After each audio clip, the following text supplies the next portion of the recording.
I see you found our little hiding spot in the universe. Don't get too comfortable. This is a place where you will find those with an experience that's out of this world, and possibly deep within your life. I welcome you to the Oracles with James Tyson. Lean forward and listen. We will pull you into a supernatural journey with guests from around the world, each one experiencing some of the most extraordinary phenomena this wee planet has to offer. Now, here are the Oracles with James Tyson. L.A., how are you today?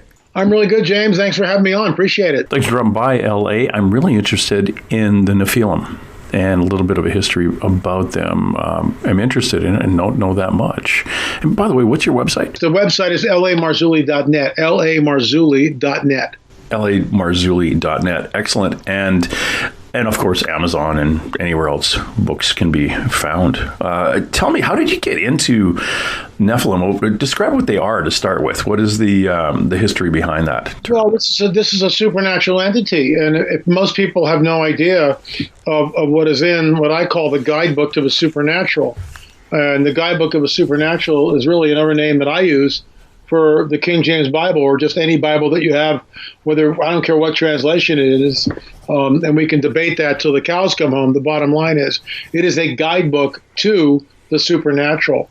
And the Nephilim are the unholy progeny between the rebellious entities, commonly known as fallen angels, and the human women of earth. And there's a reason why they're doing it, and there's a reason not only why they're doing it, but the way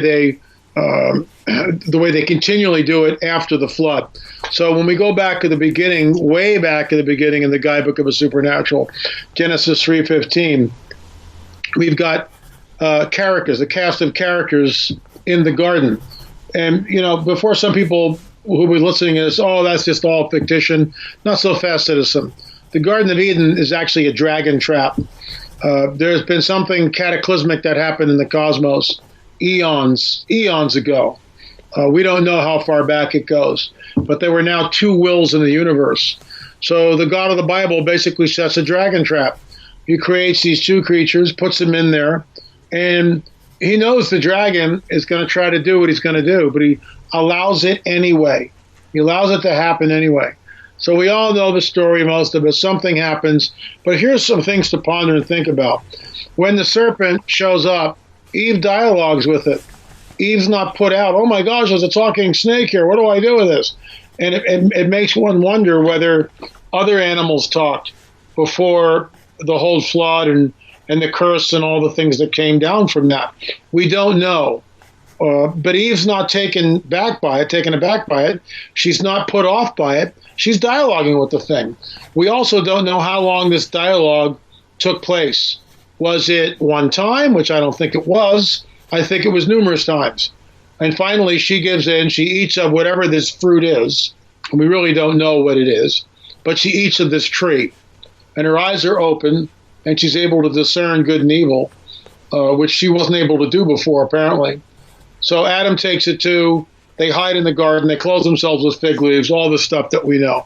Now they realize they are naked and ashamed of them being naked. Up till that point, they weren't. So we see that in the paradise lost, innocence lost. However, is it mythos? Is it reality? Each person has to come to that and decide on their own what it is. In my opinion, it's a snapshot of a reality that we only get a very, very myopic view of. So now we have this cast of characters in the garden. We've got the serpent, the dragon, then the Kosh, the shining one. We got Adam and Eve, and we've got the pre-incarnate Jesus in the garden. And he says something, Jesus says something that most people aren't even aware of. He points to the dragon, and he says that your seed, your offspring, your seed, your offspring will be at war, at enmity with the offspring, the seed of the woman. The one who will come from the seed of the woman will crush the head of the dragon. The dragon, the serpent, will bruise his heel. This sets up the rest of the entire biblical narrative. Everything centers around Genesis 3:15. And most people have no idea what Genesis 3:15 is. Well, 3 chapters later, what we see is this. The sons of God saw the human women, that they were fair, and they desired them, and took wives, plural, of any that they chose, and they had children by them. These were the great men of renown. And it says, and the Nephilim were on the earth in those days and also afterwards, when the sons of God took wives and had children by them. These were the great men of renown. So this is what happened. This is what happened. These fallen angels come down in the days of Jared, and they land on Mount Hermon, which we call Nephilim Central. There's 200 watcher angels, and they agree to do this thing. What they are doing, James, and this is not something that's widely known, although I've been banging this drum for 30 years, and more people are waking up to the fact. This is the reason for the flood, because these 200 watcher angels contaminate the human genome. They create a hybrid being known as the Nephilim, or the Nephilim, depending on how you want to pronounce it. I think the correct pronunciation is Nephilim, but a lot of people just say Nephilim. Either way works for me. Let's not get hung up on that. But the bottom line is, they are hybrids. They are hybrid entities, and we know from the pseudepigraphical book of Enoch, a book that's not found in our canon, however, was found in the Dead Sea Scrolls. Parts of it are actually commented on and quoted verbatim in our Bibles, so we can at least appreciate its historicity. And what this does, the book of Enoch tells us that these Nephilim were unbelievable. They were mighty. They began to eat and drink the blood and flesh of human beings. And this is when basically the flood of Noah, that judgment comes, where only 8 people were saved. So when I was reading my Bible 40 years ago, I was a brand new Christian. So I hadn't read the Bible, didn't know what it was. And I remember reading it and getting to the part of Noah's flood and going, what? You know, where's the mercy? Where's the loving God? Not there. Then you get to the Tower of Babel, and he confuses all the languages. And you go, wow, what's going on here with this God of the Old Testament? He seems pretty capricious, maniacal, vengeful. I'm not sure I understand what's going on. You get to Sodom and Gomorrah. Bam, he wipes the whole town out.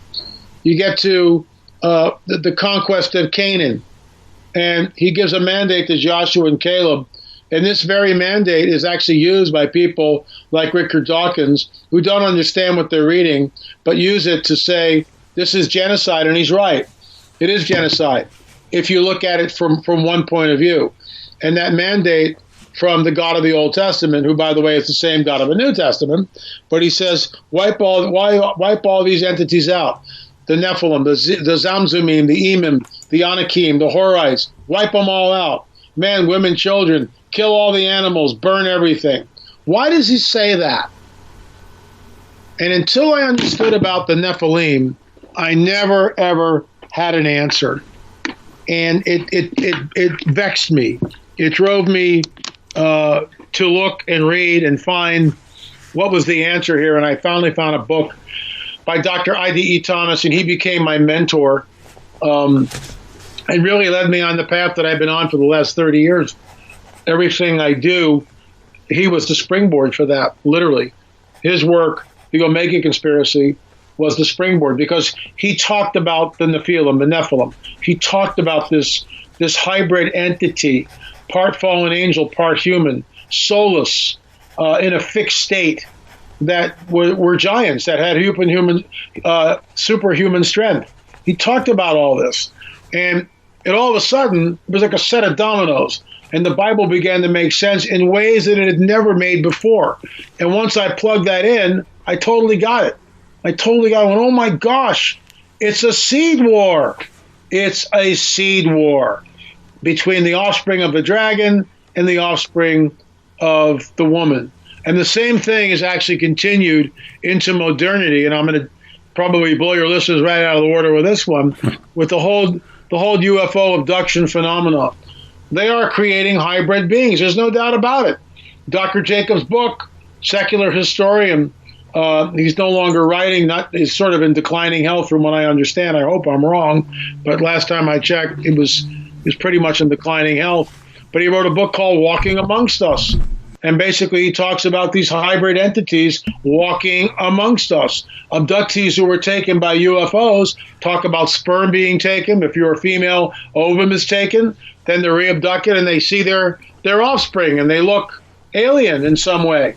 So I'm saying that what's happening in modernity is just a twist, a new twist on what happened in the far distant past in antiquity.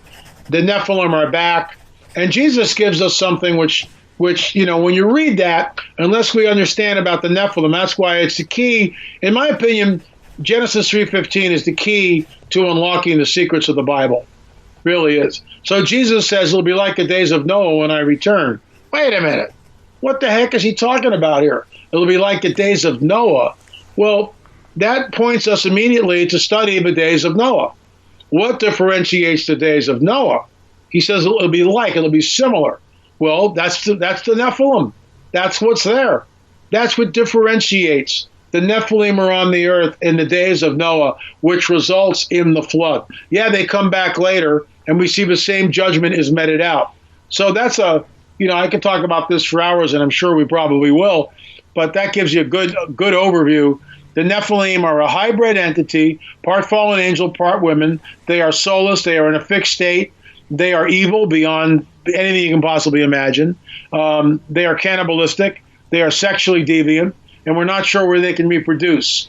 My gut feeling is that they cannot reproduce, but I could be wrong on that. They're like mules. So once they are the children of the fallen angels and the humans, that offspring cannot reproduce. Correct. That is interesting.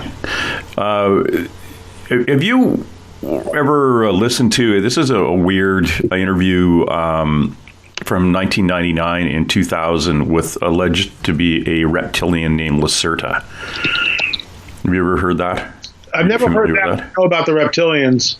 Yeah, but it's very similar. What this interview with this reptilian being, they talk about hybrid, and they talk about the Bible as being this book, this kind of history book, as opposed to a religious doctrine.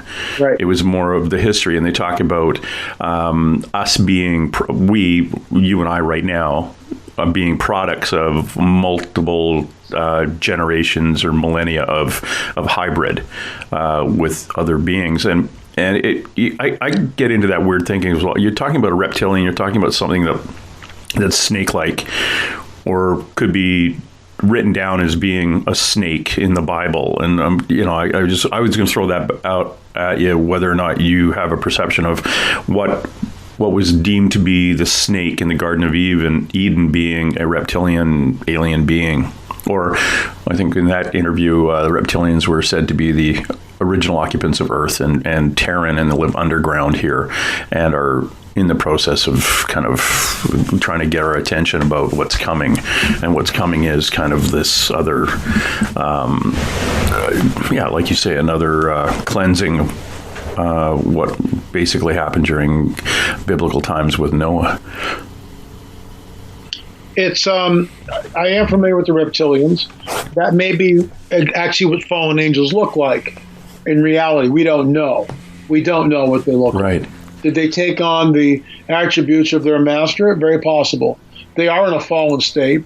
They are rebellious. They sided with Lucifer, and the rest goes from there. So this war has been going on now for some time, and it's not. It hasn't abated. It's just gone in ways that most people never see. But it's all around us. And my whole film series deals with the vestiges of the Nephilim. And in fact, there's a clip I say, I'm up on Machu Picchu, and I go, if the Nephilim were on the earth in those days, can we see and can we find the vestiges of them? And I'm up on Machu Picchu, and in my opinion, those are the fingerprints of the supernatural.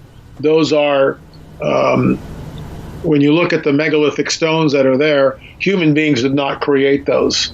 The Inca didn't do it. The pre-Inca didn't do it. We're looking at something else, which defies, even today, you'd be hard-pressed to do it.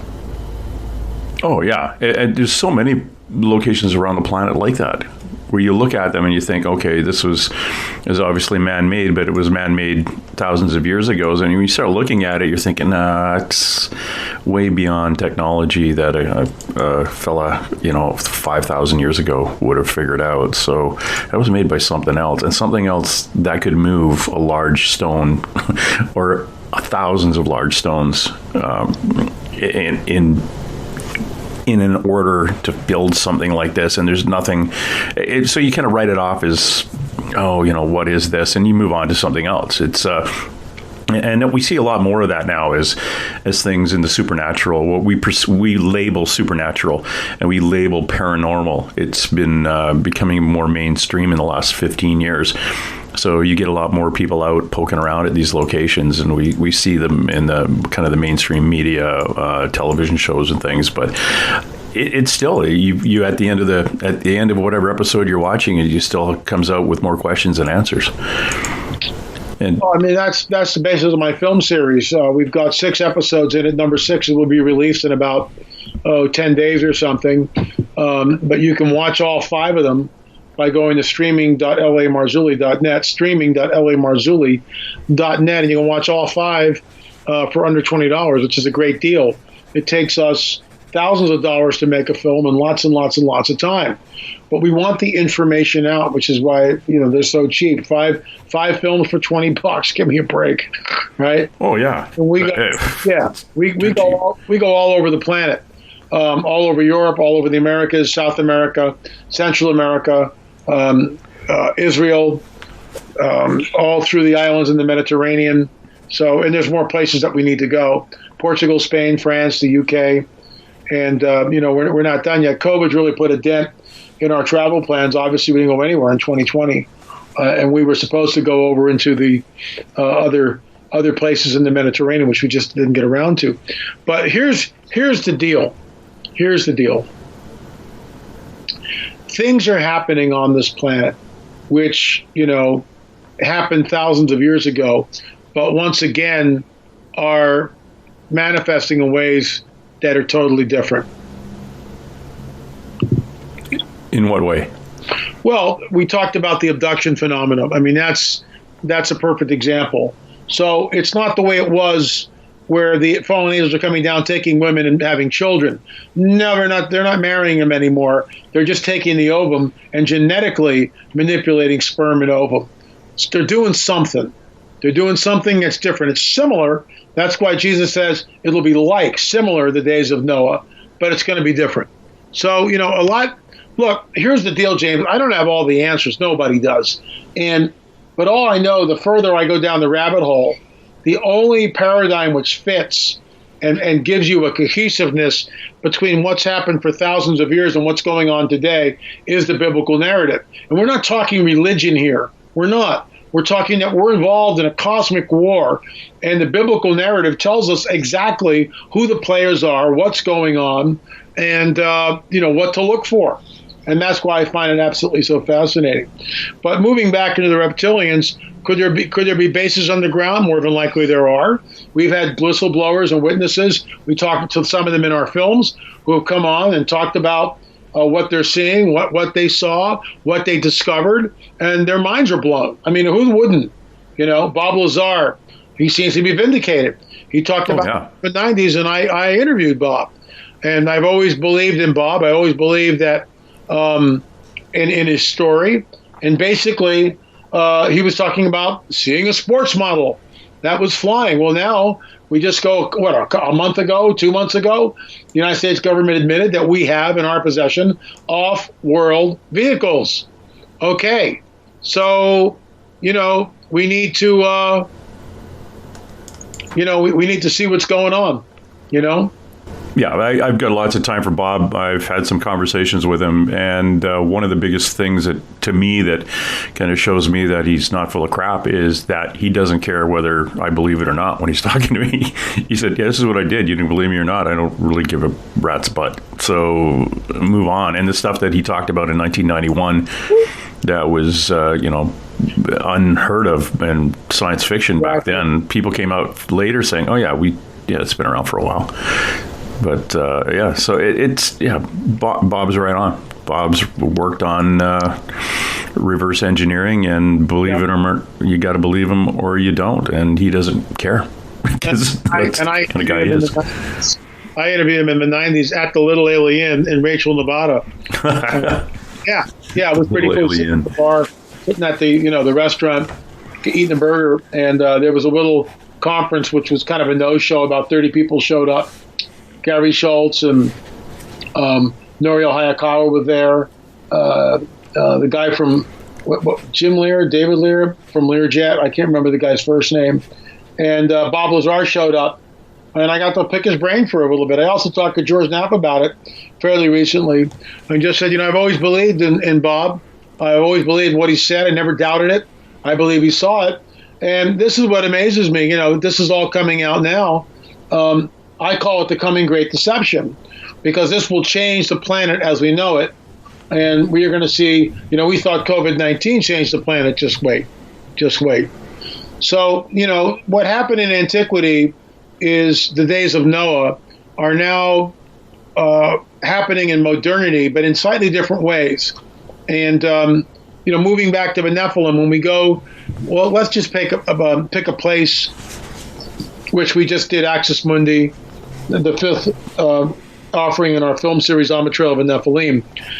We basically were at a place called America Stonehenge. It's in Salem, New Hampshire.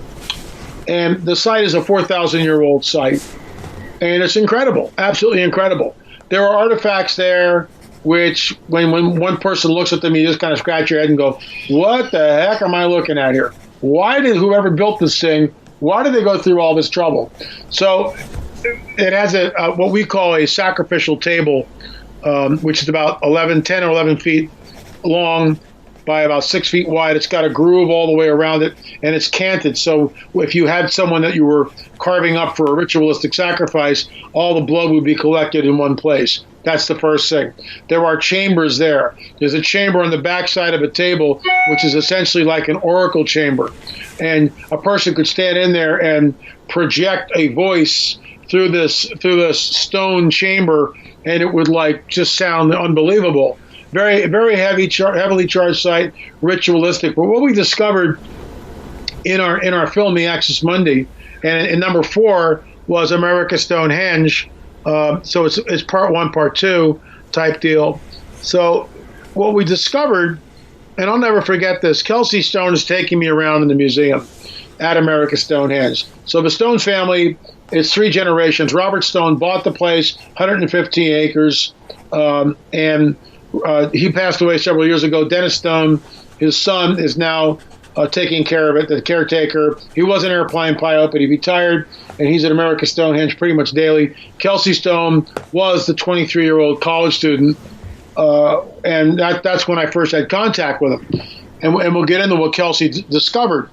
But Kelsey's taking me around in the museum, okay, at America Stonehenge, and again, Salem, New Hampshire. I think I said Vermont. I correct myself. It's Salem, New Hampshire.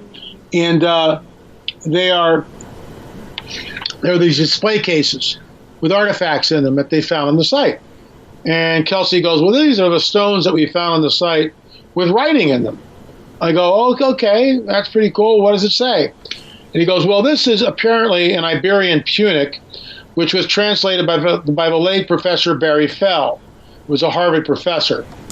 Okay, what does it say? And he says, to Baal of the Canaanites in dedication. And you hear this long pause, which I left in the film. And I go, what did you just say?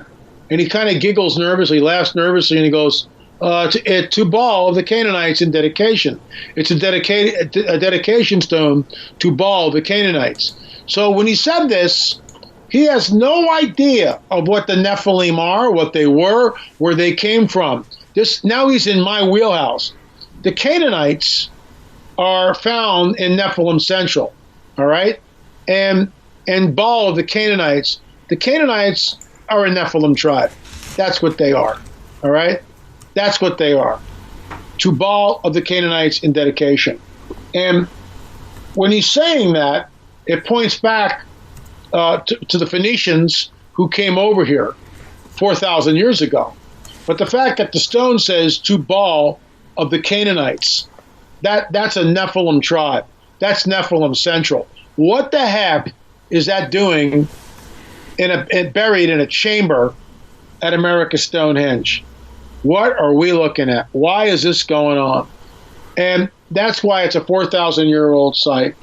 There are standing stones all around the site in a circle. So when you stand in the center of the site, and they know where that is, and you go out to a standing stone, they said, well, that's the summer solstice standing stone. So how did they find that out? When Robert Stone bought the property, he began to, rummage around and look at things, and they uncovered the stone table. They didn't even know it was a stone table. They just thought, well, that's a groove. We're not sure what that is. So they began to excavate, and there was like 3 feet, 4 feet of dirt, right? 3 to 4 feet of dirt. The whole, most of it was covered with earth. Okay, so it was hidden for basically almost 4,000 years. It's incredible. So he starts nosing around the site, and he finds this stone, and he looks at the stone, and he finds other standing stones, which are embedded in the earth, and he goes, I wonder what they're for. So he gets a hunch, well, maybe this marks the equinoxes of the solstices. So he goes out on the summer solstice, and he looks, and sure enough, the sun comes right over the summer solstice. Well, that set them on the quest. So they realized that, wow, all these standing stones correspond to the solstices, both summer and winter, and of course the equinoxes, fall and spring equinoxes. So that was amazing. And they thought they were finished. Well, enter Kelsey Stone, the grandson. And Kelsey's on Google Earth. And I remember seeing this on America on Earth with Scotty Walter, who went to this site because he had done his homework and read Barry Fell's book, which I've also read. It's a fantastic book for those of you who are interested in a different historical perspective other than what we get in school. It's a 4,000-year-old site. It rewrites history. Of course, modern-day archaeologists consider all this pseudo-archaeology. So no matter how much evidence that you have that points to something else, to another history, it's never quite good enough for the modern-day archaeologists. They're going to hold on to their paradigm, by golly, by gum, no matter what it takes. So Kelsey's on Google Earth, and he's looking at the summer solstice standing stone. So he draws a line on Google Earth between the center of his site and the summer solstice standing stone. And he begins to draw it further just to see where it goes. He knows that the dedication stone says to Baal of the Canaanites. And he knows that more than likely that came from area around Beirut, Lebanon, home of the Phoenicians. That's what he's surmised. But he knows nothing about the Nephilim. Absolutely zippo, okay? Yep. Nothing. Not until we meet. And then I spill the beans. So he draws the line on Google Earth, and he goes, through Nova Scotia out over the Atlantic, and now he's in Ireland, and he goes further, and now he finds himself in southern England. And he's a student of geography, and he knows that Stonehenge, England, is fairly close to where he is, and he wonders where it is. Maybe the line comes close to it, maybe like 50 miles, 100 miles away. That'd be pretty cool, right? So he starts to scroll in with the line, and he moves the line up to where Stonehenge is, and he, on Google Earth, and we show this in the film, by the way. We show it in the film, running the line on Google Earth, and he winds up splitting. In Stonehenge, England, there are two trilithons which are still standing, two uprights with a lintel, a crosspiece over the top of the uprights, creating like a doorway. They weigh a lot. They weigh tons and tons and tons. All right. The line and these two archways, these two lintels, right? Trilithons, Trilla 3, two uprights and a crosspiece, are like canted from each other. So the line from America Stonehenge, which goes directly over the top of the summer solstice standing stone, where the sun comes up, right? The sunrise, goes directly through the center of the both trilithons, directly through them. Bam! Thousands of miles away. Well, James, you can't do that 4,000 years ago. You've got to be in the air. You've got to be able to triangulate.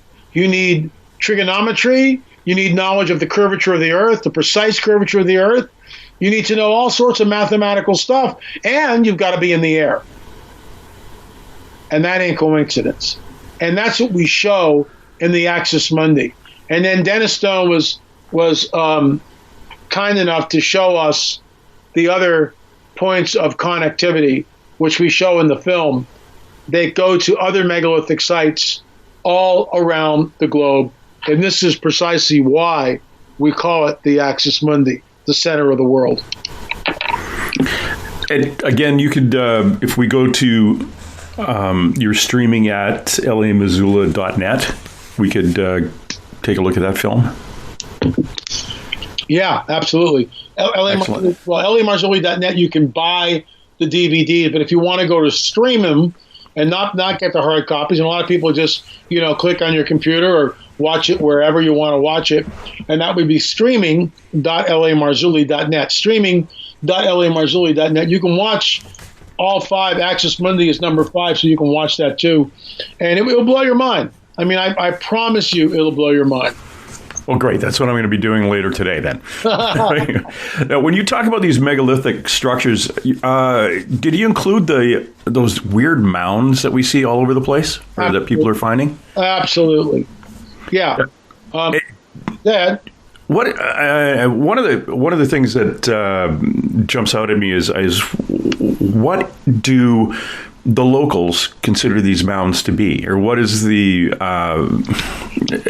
history behind these, or what is the word of mouth? What do the governments say these are? Does anybody rip these things apart anywhere? Let me think about that just for a second.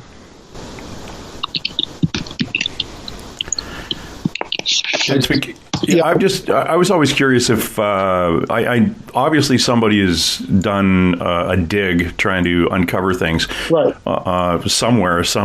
Somewhere on the planet, but we're finding that we're hearing stories. There's so many of these in all over the place, in Europe, Western Europe, all through the Americas. Yeah. Let me weigh in on this, and I just sent you a text in the chat, so please check that out. We have Houston, we have a bit of a problem. Here's the bottom line. I'll just tell you one of them. There are 10,000 mounds in Ohio alone.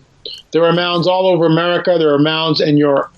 And we could talk about that literally all morning into the afternoon. We could just do it. So here's the deal. There's one site called Fort Ancient.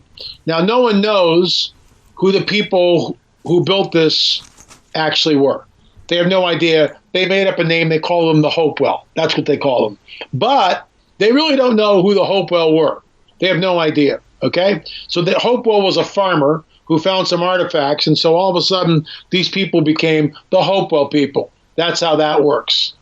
That's the way archaeology works. So you have no idea who built these, but they're going to tell you all about it, boy.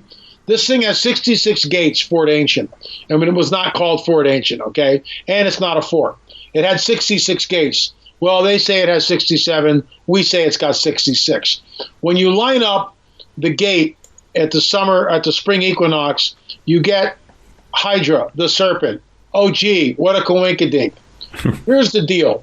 3.5 miles of continuous earthen walls. Got that? Think about that, folks. 3.5 miles. And some of these walls are 30 feet high. These earthen walls, 30 feet high. They're compacted. How did they compact them? Where did the dirt come from? So this one guy, Docent Jack, he seems like a really nice guy, but he's completely drunk to Kool-Aid, and he's enjoying it.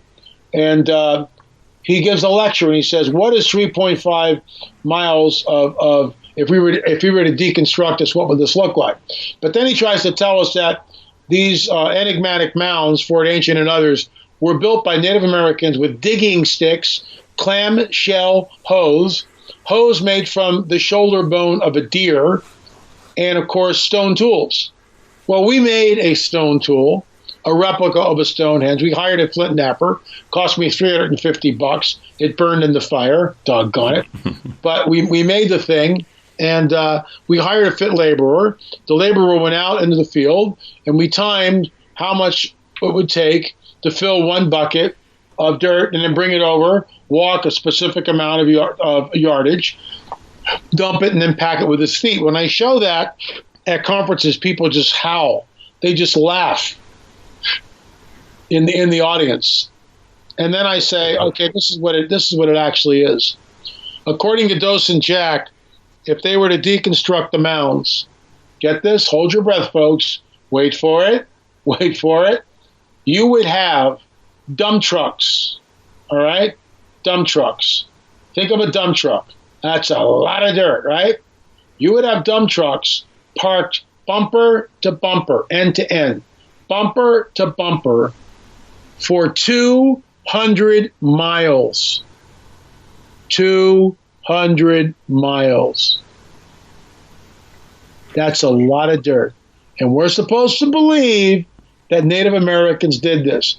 When you deconstruct it, you roughly wind up with 28 million single buckets of earth. That's an estimate. 28 million single buckets of earth. So what are we looking at here? There are 10,000 mounds in Ohio. Native Americans come into these sites like the Great Circle Mound, which we can talk about, like the Octagon Mound, like Fort Ancient, like the Serpent Mound in Ohio, and they go, we didn't do this. It was here when we got here. So who are we going to believe? And they have found giant skeletons. Of course, they'll say that, well, doctors who found these skeletons and examined them, they didn't know how to measure 100 years ago. Oh, really? Yeah, really. Isn't that? That's what we're told. Yeah, 100 years ago, you couldn't measure anything. You could build a ship that would go across the ocean. Yeah. But you can't measure anything? Yeah. No. Well, it does talk about the giant skeletons, too, and their relation to the mounds.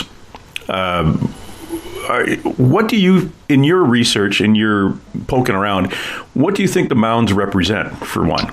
Well, I think a lot of the mounds, some of them are burial, but other ones like Fort Ancient are strictly ritualistic. There's no doubt about that.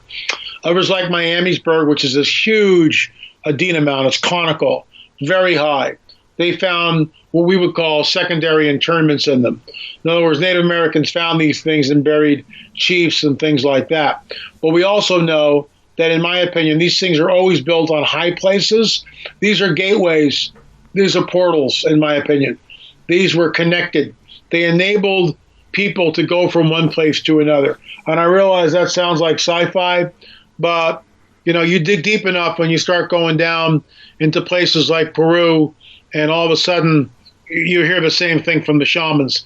This is how they move today. Shamans can move from one place to another through rituals, through certain things. So once again, we're circling back into a supernatural worldview. So yeah, this stuff is, it's all real. It's all real.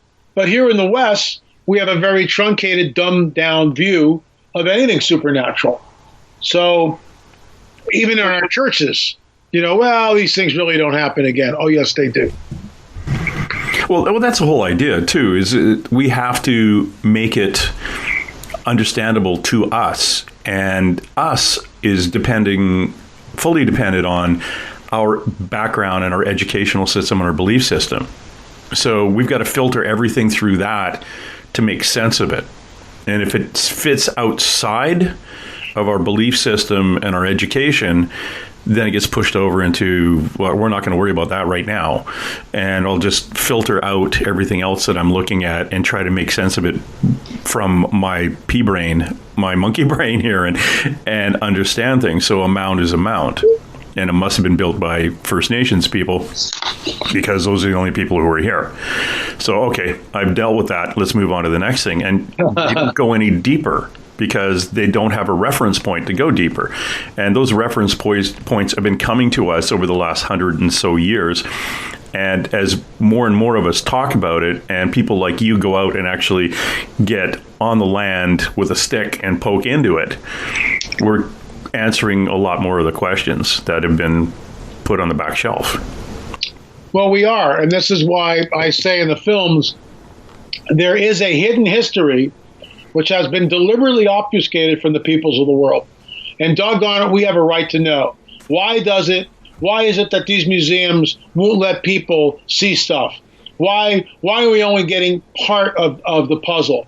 Why is it that when I went out to Catalina Island, and I'm the guy that discovered that picture, it was my research. I took the photograph of Ralph Glidden standing in a grave with a very large skeleton in front of him in situ. It was not a disarticulated bone pile. The skeleton was in situ, intact. And someone had taken a picture. Well, that picture was in the archives hidden away. I found it and went, oh my gosh, look at this. I had 3 different researchers analyze the photograph. They all put it just around 9 feet. Well, that's a Nephilim. That's Nephilim. And they're over here on Catalina Island, right outside. I see Catalina Island when I go down to the beach. It's like right there. When I go down my canyon road, there's Catalina Island. That's where Ralph Glidden found it. They were everywhere in the Americas. And Native American people, First Nation people, talk about a race of red-haired, 6-fingered, cannibalistic giants. They talk about it. But that's not good enough for the anthropologists or the modern-day archaeologists. Oh, those are just nice little stories. And then it's even more insult to injury. They'll go, well, the Serpent Mound was built by the Shawnee. But Chief Wallace of the Shawnee, which we show in our film, by the way, said on the record that the Shawnee did not build the Serpent Mound. They respected it, but they did not build it. And we hear this over and over and over. But nope. Oh, no. And this is now what's taught in first-year archaeological students. And this is why it needs to be pushed back. Because, you people are dishing out a lot of hooey. And this one guy, his name escapes me, at the turn of the 19th into the 20th century, okay? There was a guy at the Smith. I'm pretty sure it was the Smithsonian. His name escapes me. I apologize for that. But he stated this. There was all this activity. Some people thought that the mounds were built by a lost tribe of Israel. Others, a lost race of people. All this stuff's going around. No one ever talked about the Nephilim, okay, or the fallen angels. No one. I'm the guy that brought that to the table, as far as I know. Maybe other people alluded to it, but as far as I know, it's my research that's my hypothesis, and that's what I'm sticking to. This is the Nephilim. So what modern-day archaeologists say is this, and you're not going to believe what's taught, that Native Americans built all these artifacts, but they had simply forgotten that they had done so. Oh, yeah, that's it. No, it doesn't make any sense. It's the elephant in the room. You can't just ignore it. It's something you don't forget. What's taught, James. That is what's taught in archaeological. If you're studying being an archaeologist, that's what you learn. And people like me are called pseudo-archaeologists, right? But it's always the same old story. Native Americans built the mounds with flint tools and digging sticks and blah, blah, blah. But Native Americans said that they didn't do this. And then the ground freezes for 5 months out of the year up in Ohio. So how's that possible? And it goes on and on. Look, I'll give you another one.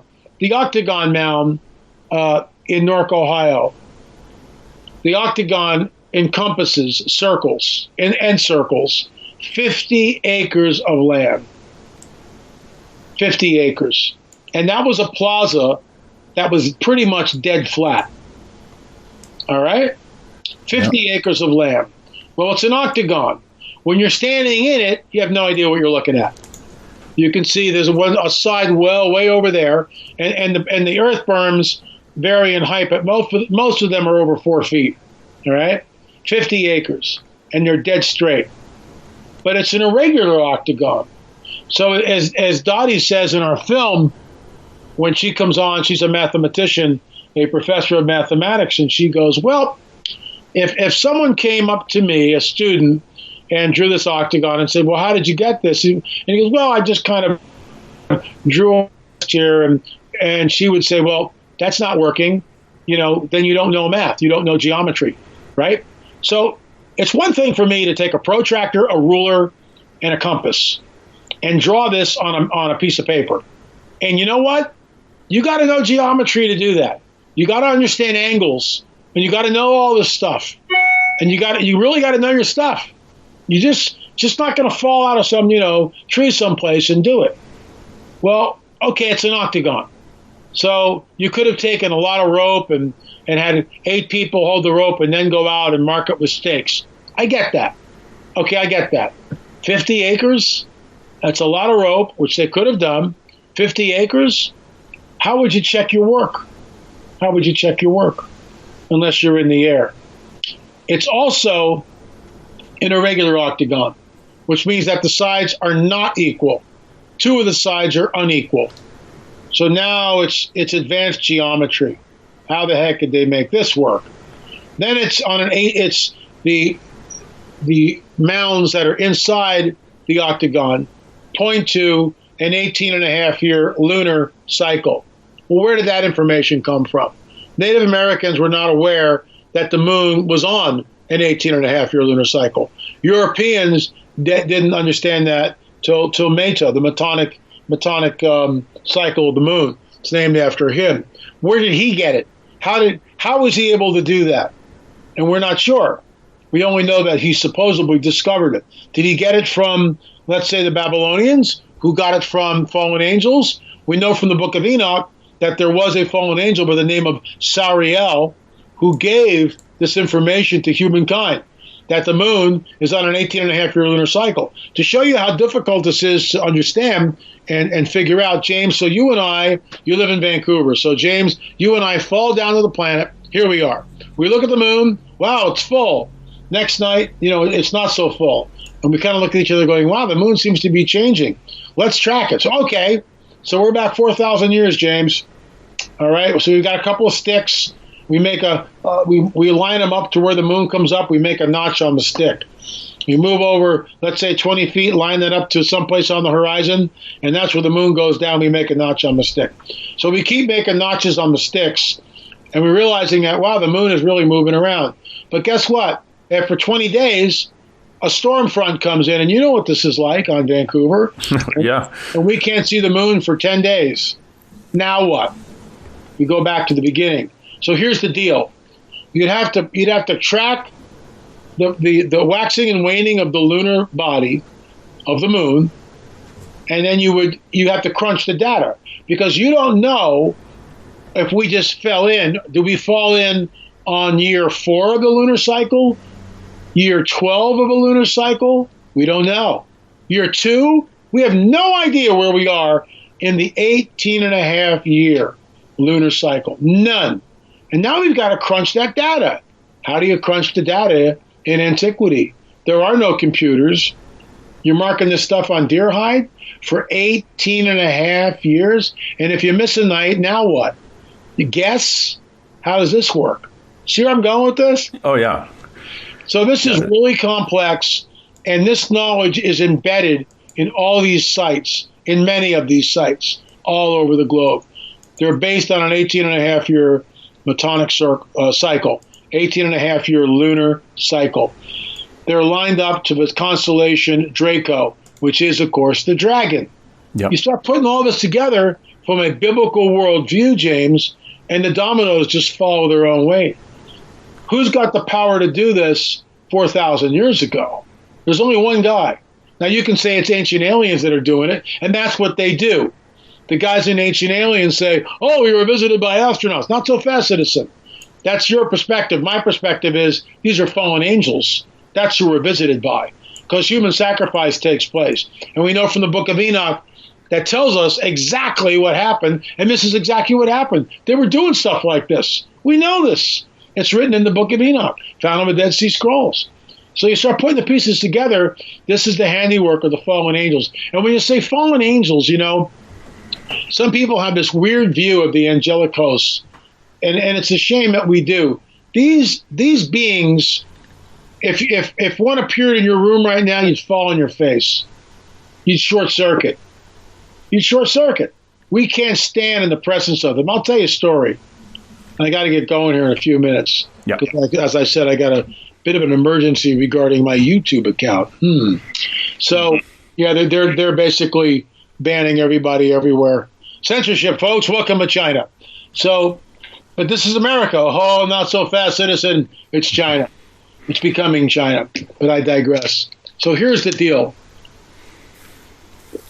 If you've ever been around someone who's demonized, literally possessed by a demon, they have certain facial expressions which are a dead giveaway.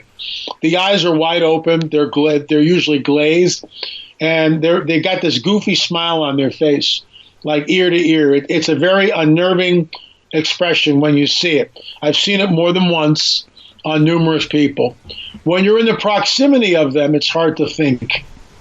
It's hard to remember your own name. So, am I making this stuff up? So, just gives you an idea that these entities are powerful entities, both the fallen and the good guys. And there are both. And we are in the midst of a battle, of a war between the fallen and the good. And that's what we see happening all over the planet. That's amazing. I'm going to have to let you go because of your YouTube thing. And plus, you've got some work being done on your property, too, that you need to get out and get going. And I want to thank you for dropping by. We've been talking to L.A. Marzulli. Please, if you want any more information, go to his website and check him out there. Oh, and also the streaming.lamazzulli.net, streaming.lamazzulli.net. For his, you can check out his films. Some of the stuff I want to talk about. I read an article that you were connected to a couple of years ago in Ancient Origins in regards to the Paracas skulls and the DNA testing. So that's another day we'll have to drop back and deal with that. That's James. That's episode 6, DNA results. That's coming out in 2 weeks. I'd love to come back on. Excellent. Well, I want to thank you again for dropping by, and all the best to your rebuild and to this YouTube thing. Thank you, sir. Appreciate it. Watching you while you sleep all alone. All right, that's it. Let's roll. And hey! Let's be careful out there. Far over the snow, what are those voices? They sing as they go. What are those voices? Look up for the mountains.